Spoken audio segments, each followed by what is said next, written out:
What's up, guys? Very interesting position for you here today. It's white to play and win, despite the fact that black has a very nice looking position with the two bishops in front of our king, along with the two pawns coming down the board in this direction. Before I say too much, if you would like to pause, what do you think the winning move is for white? All right, well, before I tell you what the winning move is, I want to just mention all my chess courses are on sale for Black Friday. It's a 50% off. This is the biggest sale that I think I've ever done. The code is SAVE50. All you have to do is use that at checkout. It'll take 50% off any of the courses, including the Mega Bundle. So if you've been waiting for that, make sure you take advantage of that. It's valid until the end of the month. I'll put the link in the description. Okay, now let's get back to the position here. So the thing you have to understand is if you trade this knight for this bishop, which kind of looks like a logical move, the problem is you're running out of pieces. Now you only have a knight and a bishop, and you would somehow have to be able to take all of these pieces and still keep your knight and bishop alive to win the game. Okay, and that's not really going to happen. Most likely, let's just take an example. Black is going to do something like this. They're going to push the pawn, and then even if they let you take everything else, eventually when you take it, they're just going to trade. Okay, and if they ever get down to a position like this, where they've traded off your knight, you can't win.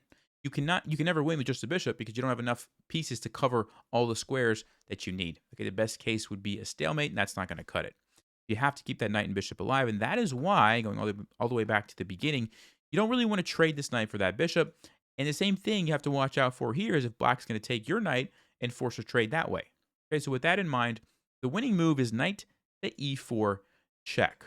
All right, so we attack the king. And if you look carefully, we have our knight here. We have our bishop and knight here. So the only places that the king can move to would be 1, 2, 3, and 4.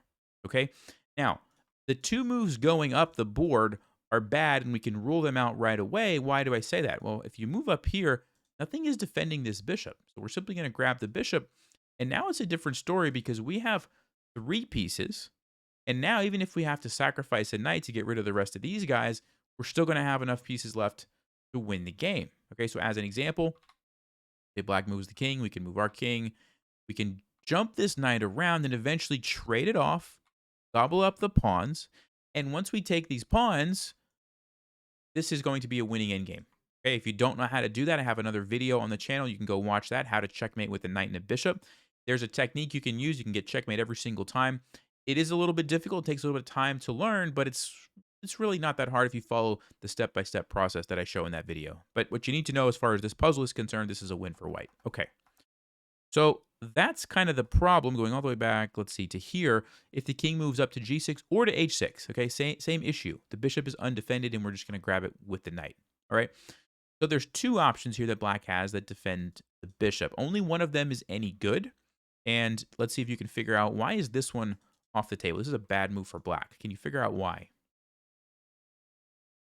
You had a chance to look at that. The move is bishop to f6, checkmate. And black just loses the game immediately because the knight's controlling here and black's actually surrounded by their own pieces. So that's a really nice checkmate. And because of that, the king actually has to go to f4, bend the bishop this way. All right, white to play and win. Only one winning move. What do you think it is? You had a chance to look at that. The winning move is actually knight takes g3. And I know I'm kind of contradicting myself because I just told you you don't really want to trade the knight. But in this case, you do. And there's a very specific reason. And that's the reason is the king now finds itself in a very dangerous spot because it's surrounded by all of these pieces. Now, by the way, before we talk about what comes next, there's a couple of other moves that maybe you would have thought about in this position. Going for this fork here on the bishop doesn't work because you actually lose this knight on e4. So even though you get this bishop, you're going to have the same problem as before. You don't have enough pieces to get rid of these other guys, okay? Same kind of thing. If you move this, you have another problem. Black's going to actually push the pawn down, and now you get checkmated with a queen. So there was another kind of hidden threat in the position here that black had.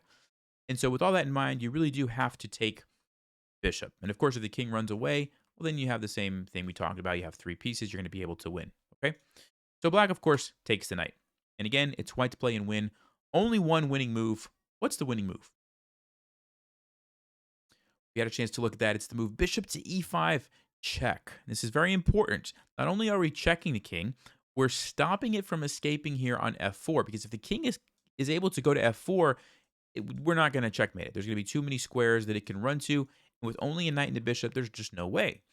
But by forcing it to go over here to h4, only legal move for black, we have a very nice follow-up. What should we play next?